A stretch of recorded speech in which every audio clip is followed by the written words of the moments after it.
urgent rush to flee the rapidly advancing wall of flames, many residents were forced to abandon their homes, leaving treasured possessions and, tragically, beloved family pets behind.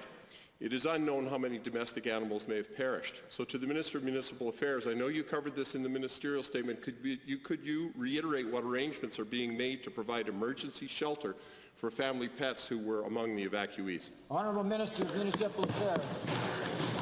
Thank you, Mr. Speaker, and thank you to the member for the question. We all know how pets can be a source of comfort in these very difficult times, and we understand the challenge it is for families to lose their pets, who many consider family members. I can tell this House that reception centres are accepting evacuees and their pets if the pets are in a crate and have food, and a number of organizations are providing assistance with food in crates, as well as kennel space. The Alberta Veterinary Medical Association have offered medical care, and most are offering boarding for evacuated animals at clinics in Boyle, Lac La Biche, Slave Lake, Athabasca, Westlock, Mornville, and throughout the Edmonton area.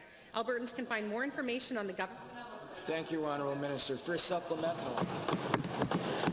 Well, Mr. Speaker, in addition to household pets, cattle, horses, and other farm animals also had to be evacuated from the wildfire areas. Now, given that it will be several days or even weeks before these animals can return home, and given the logistical difficulties of housing these animals at evacuation centres designed for humans and not for animals, can the Minister of Agriculture advise Albertans what options are available to farmers and ranchers to find temporary lodging for their animals? Honourable Minister of Agriculture.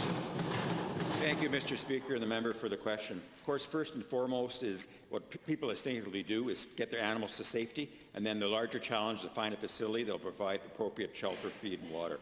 We are hearing of many generous farmers and facilities like Lakeland College that are willing to take horses and other livestock. Also, the Alberta Equestrian Federation is taking names from people who are willing to host horses. Agriculture and Forestry will continue to monitor the impact of the current wildfires on farms and livestock, and will continue to work with industry associations and municipalities to take further actions needed to protect our producers and their animals. Second supplemental.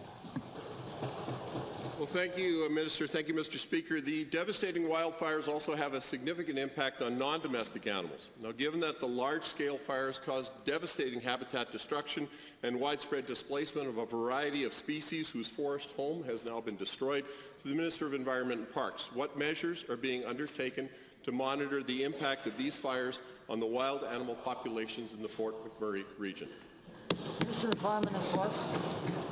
Well, thank you, Mr. Speaker. Thank you to the honourable member for the question. Of course, as the member opposite mentioned, we recognize the importance of our wildlife population to the biodiversity of our province and understand that fires have various impacts on wildlife and, of course, on the exercise of traditional land use by Indigenous peoples in this province.